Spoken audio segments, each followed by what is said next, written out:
So that's what it looks like. It almost looks like a version of a food tent that you would put over your food in the summer if you're having a barbecue. Are you sure about that? I'm pretty sure. Okay. It's like you work at the movie theater. It's popcorn. It is now mid-November and I am officially done with this gardening season.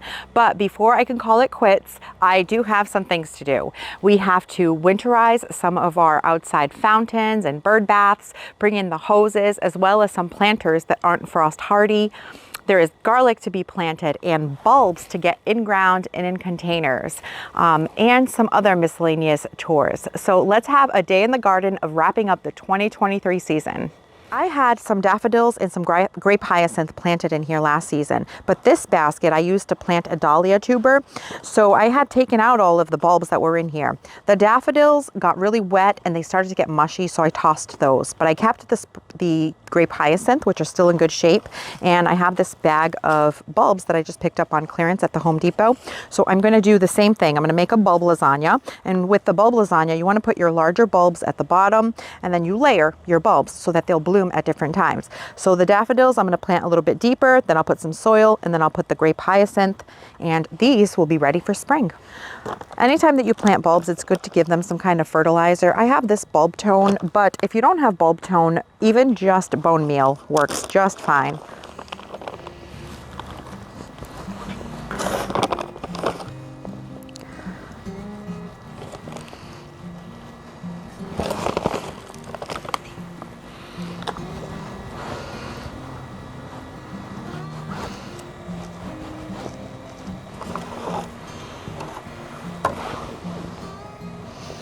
Now these liners that I have in these containers are really helpful because these are grow bags, and I bought them on Amazon. I actually have them linked in the description of this video below in my Amazon store.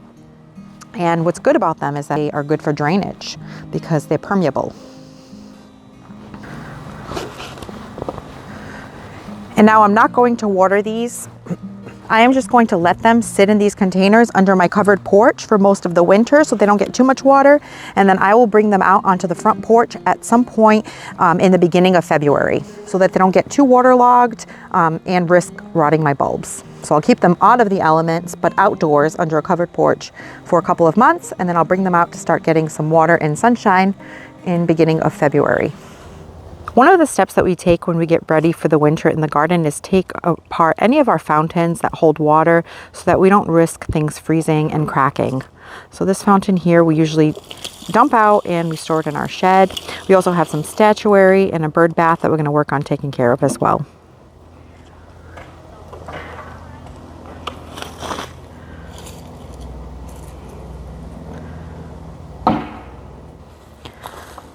On this bird bath here, because it's so heavy, we usually just dump it out and lay the top on its side. This one here is concrete, so it would definitely crack if we left it with water in it and it froze and thawed. So that's the best way we found to keep the bird bath intact.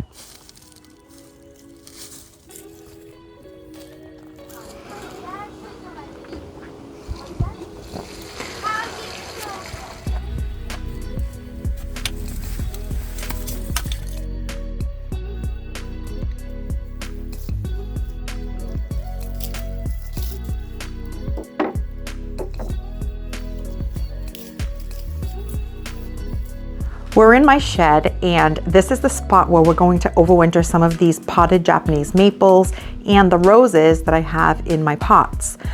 In the past, this has worked out really well for us. We have this window here in the corner of the shed that we leave the blind up, so it allows a lot of light to get in.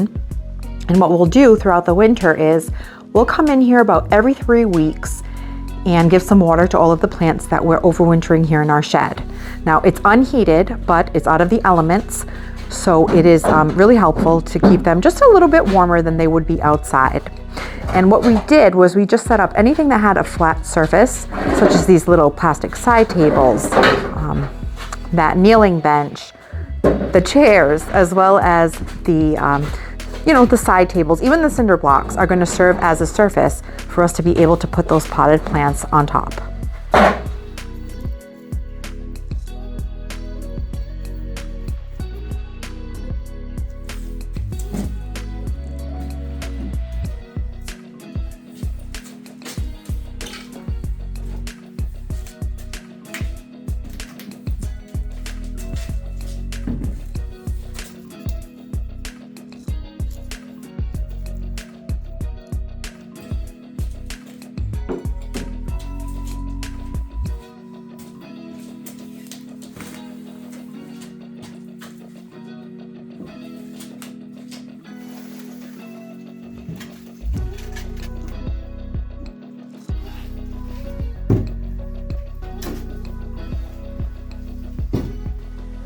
We've gotten all of the plants that we're going to overwinter in the shed placed, and this is what it looks like. We've been doing this for about 4 years and it's worked out really well. And while the shed is unheated, these plants are not getting the outside wind over the winter. That is going to be really helpful to keep these just warm enough to make it through the winter in pots. And some of these plants might have been hardy outside, such as the sedum. Sedum is really hardy, winter hardy, but the problem is for me that I have them planted in some terracotta pots, and terracotta does not do well with the frost thaw cycle, and they would crack on me. So I go ahead and bring them here in the shed, and what we'll do is we'll water these about every 3 weeks. And if we get snow, George has also even just grabbed like a shovel of snow or like a bucket of snow, and we just place it on top of the soil and it will melt slowly and water the plants. So we have some roses and my tricolored beech in the back here, as well as the potted Japanese maples. Some of the ones that we used to overwinter have now made themselves a space in the landscape, and these are still waiting to be planted, so we'll overwinter them here in our shed. And you can see that it's pretty sunny with this window here. There you can see I have some more terracotta pots stored inside, and our statuary. And here on the other side of the shed we have our fountains. It was a lot of work, but I'm glad to have gotten this done. It's at least sunny out today, and pretty soon we'll need to get that guy out, the snowblower, and we are not looking forward to that. Here's some of that sedum that I actually have in that terracotta planter. It is so hardy. This is the Angelina Stonecrop sedum. It has a beautiful golden color. It works as a ground cover. I absolutely love it. I have 7 of these green gem boxwood that I purchased this season to plant in my patio bed, but now it has gotten too cold and I don't feel like planting them, so I'm going to hold them over until spring. And what I'm going to do is I'm going to place them in this spot that I've overwintered boxwood in the past that I have in planters, and they do just fine. This is the south side of my house where I have my AC units, and if I place them between the AC units and the house, it creates almost like this little sheltered alleyway where they still get lots of sun, because this is the sunniest part of our house, and they will still get watered by the elements, and this provides just enough shelter from winter winds. Just a few weeks ago when I did the October fall garden tour, I had a really pretty Japanese maple that was bright red, and that was the dancing peacock. Well, that one has since lost its leaves, but now we have another beauty that has a really gorgeous red color, and that is right in the center there, the Ariadne Japanese maple. It is a burnt orange color in the spring, which is really beautiful, and then it turns that burnt orange color again in the fall before turning this really pretty red for the finale. And then right behind it, that yellow Japanese maple, is the Sister Ghost and the Fire Glow, and even the dogwood there. Such pretty fall color for this late in November. The Oriental Golden Spruce will look that way all year. It's another really pretty evergreen, and even this lamb's ear is still looking really good. I have this Chinese Fringe flower that my friend Janie over at Dig Plant Water Repeat had sent on a video that we did a collab on this summer where we swapped plants. And this one is not hardy in my zone. The Chinese Fringe flower is only hardy to a zone 7, and I'm in a zone 6B. So we are just tucking some of these leaves that have fallen from the trees all around the roots of the tree, the shrub rather, to insulate it. And I recently purchased this item at Lowe's during one of my garden center tours, and it is almost like a little teepee plant cover, and this is the small one. They had a large and a small, and I'm actually going to use this to place over this Chinese Fringe flower in hopes that it will give it a little bit more winter protection, especially from winter winds, which can be pretty harsh. My hope is that this will keep it at least a zone warmer so that this will return for me next spring. So this is a fabric material. It is permeable so that water and sunlight can get through it. You can actually see right through it as George is moving it. The light. I brought my own stakes, but it actually comes with stakes and stuff. Oh, good. Look at that. So it comes with a pack of stakes, so that's helpful. Perfect. It's actually similar to the stakes that you had picked out from our shed. So that's what it looks like. It almost looks like a version of a food tent that you would put over your food in the summer if you're having a barbecue. But instead, we're going to use it to protect our shrubs. So that's what it looks like. And we're just gonna place it over the Oh, this is like Chinese fringe flower. Yep. Did you measure this? I didn't measure it, but it fit perfectly. Well, that's awesome. Yeah, there was 2 sizes, and I figured all I needed was a small one, so that's what we went with. And each corner has a loop for the stakes. for the stakes. It's literally like a little tent.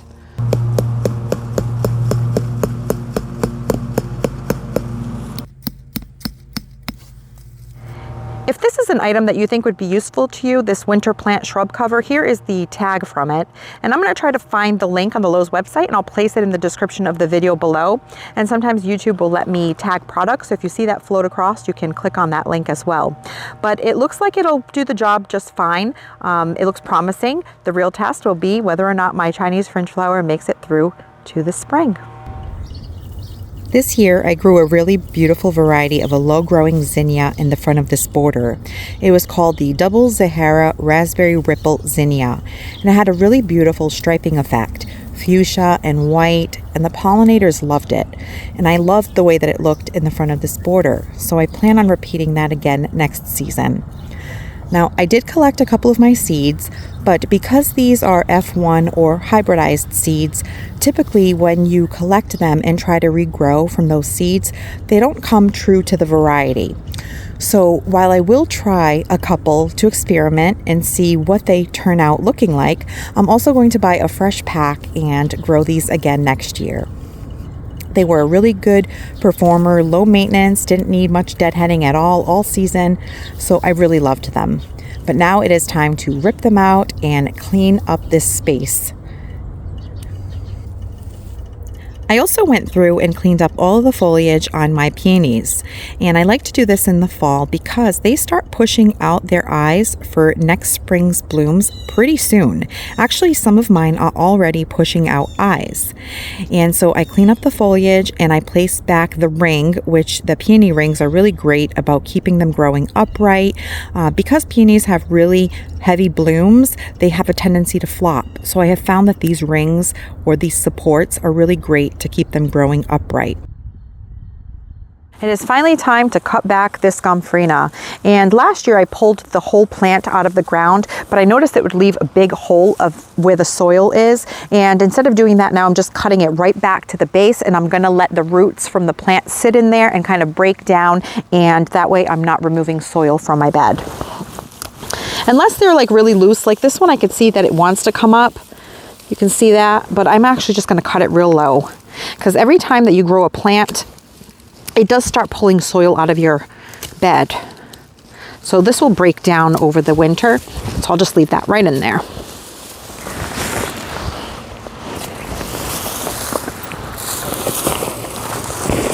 I actually already saved some of these seeds. I started cutting these back earlier, so I have some in case a friend wants to try growing some of the white. Once they dry out, I will have some seeds that I can pass along. How do you get the seeds on? Once they start drying, you can the seeds will just start falling out. These are all seeds. They have chaff around them, which is just a protective coating that will flake off. But you can actually just plant the whole thing. Soak them before you sow them. When you throw these in the woods, will you get a bunch of gomphrena in the woods? No. These actually, to be honest with you, they're a little bit difficult to germinate. So even though I have a bunch of gomphrena that fell in this bed, it won't germinate that easily because I had purple last year and I never found any sprouts. So I think the soaking is the trick with these. If you soak the seeds next spring when you're ready to to plant them for them to grow seedlings, soak them for about 24 hours before and then put them into your soil. They will germinate a lot better. If you don't soak them, I feel like they'll have a little bit harder time germinating. They work really, really well using winter sowing. So I have had great luck for the past 2 years growing gomphrena, and I think that's partly due to the winter sowing method.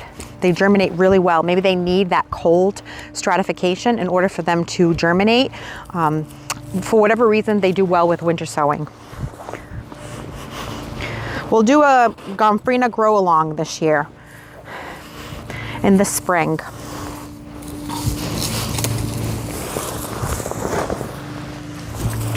Inflatables in the background. Yes. When I was cutting back my, what was it yesterday? No, I'm sorry, this morning. this morning.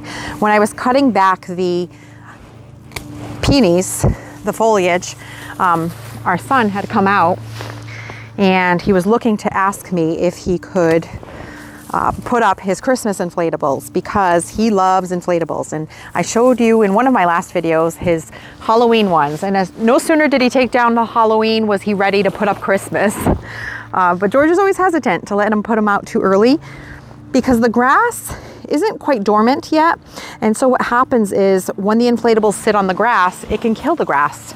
So they made a deal, and as long as he goes and moves them every couple of days so that they're not on the same spot, he could put out a couple of his inflatables before Thanksgiving.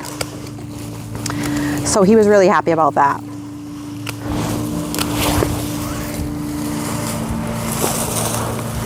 All right, I think I have to go dump this bucket.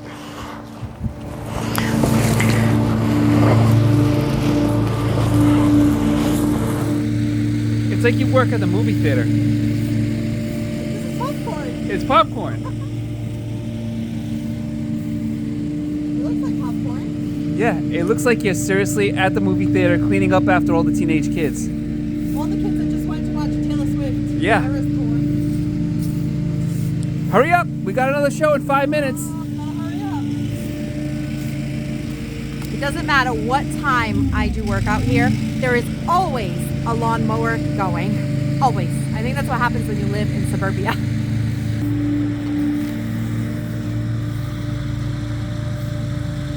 Here's all my popcorn.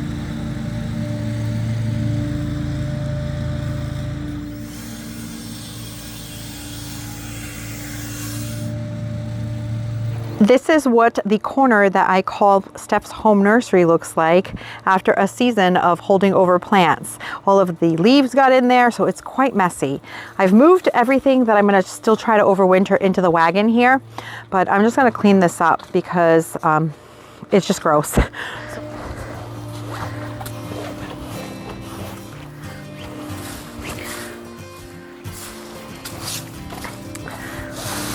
All right, that's already looking lots better. Much better.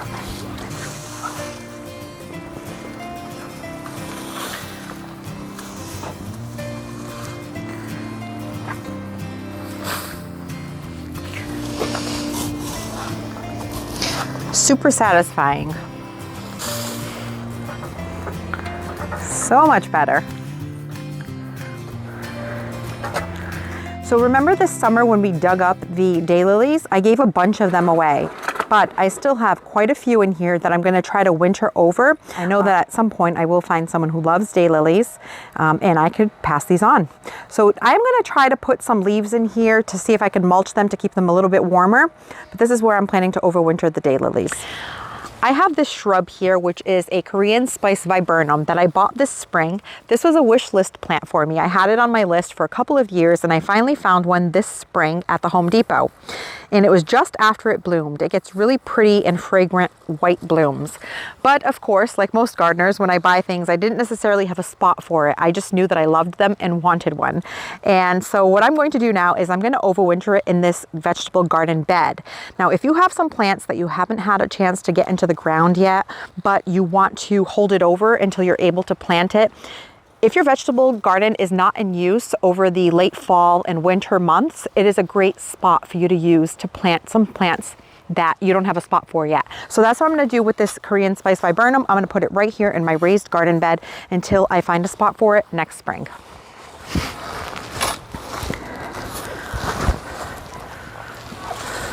This dirt is nice and loose from all of the amendments over the years. And as long as you don't leave it in here for more than a season, then it won't be too difficult to dig up.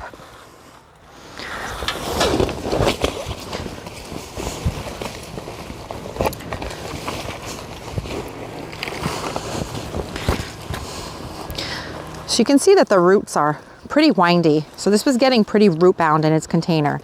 And I don't really want it to put out too many roots in here because I want it to be easy for me to dig up next spring. So I'm not going to unwind it a whole lot or loosen it a bit, you know, a lot. This is what people call healing something in for the winter. You're just temporarily planting it.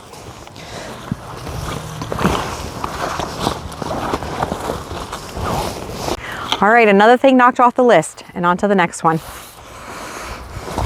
I have a Miss Kim lilac that I moved from up there when I planted my Seven Suns Flower Temple of Bloom shrub. So now I just have to mulch it. It's been planted for about 2 weeks now, but I'm gonna throw a nice layer of mulch on it just to insulate it for winter because it was just newly planted.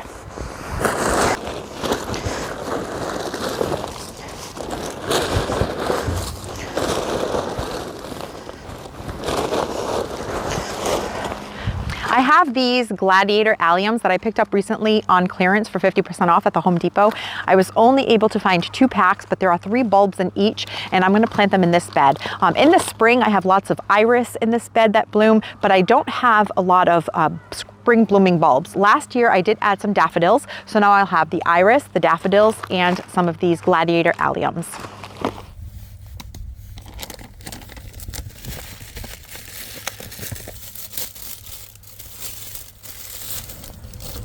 Oh, they look like onions. Yeah, right? They're big.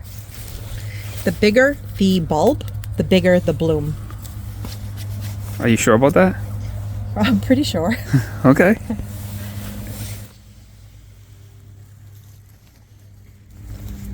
And you want to plant it with the roots down.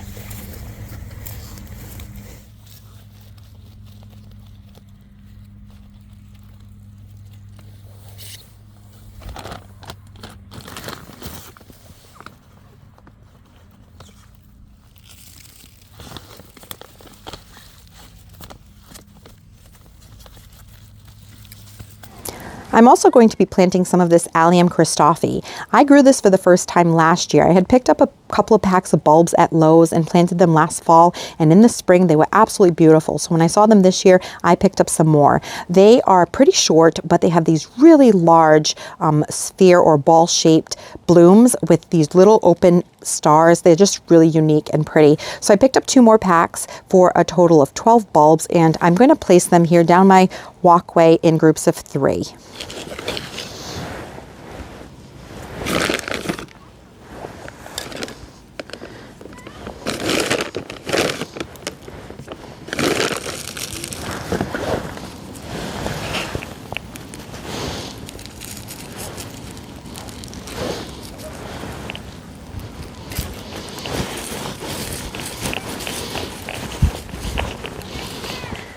And now to get my garlic planted. So garlic wants to be planted in October or November here in my zone 6. And I grew garlic for the first time last year.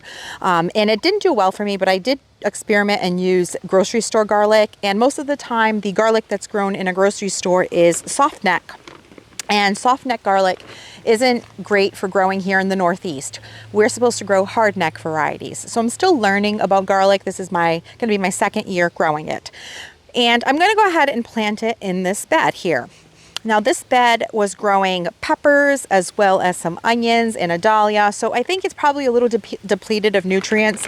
I found this rest of this bag of Pro Mix in my shed. So I'm just going to add it to this bed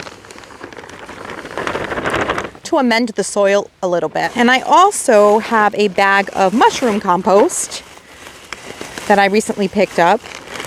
And I'm gonna also add some mushroom compost.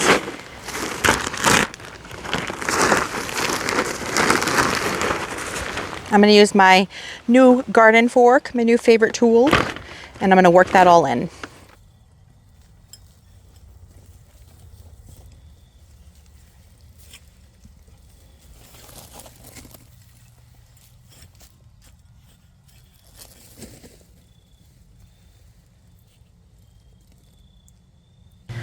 The variety of garlic that I'm going to grow this year is a hardneck called Music. And this one has really good reviews for good flavor and good storage. So hopefully this will do a lot better for me than the grocery store garlic. And they're nice big heads of garlic. Look at that. And the cloves are huge. So what you want to do is you want to break up the head of garlic into your cloves, and you're going to plant the cloves just like this. Pointy side up and that part down.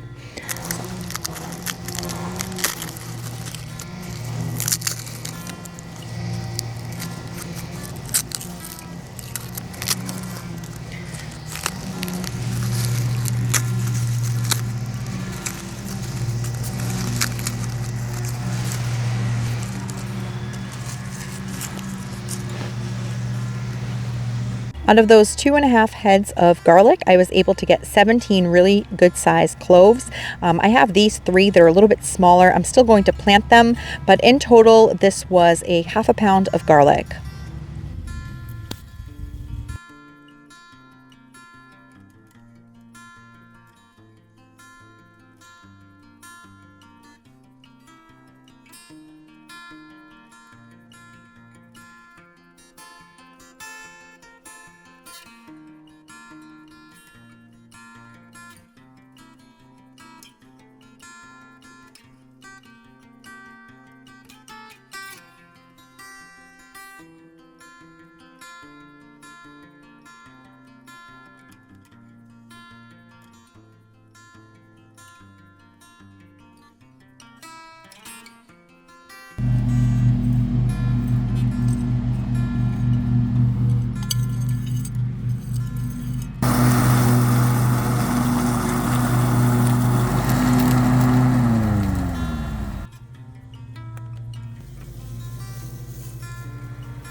Garlic grows best in nice loose soil, so that garden fork was really helpful in getting the soil turned over and loosened up so that the garlic can develop some nice roots.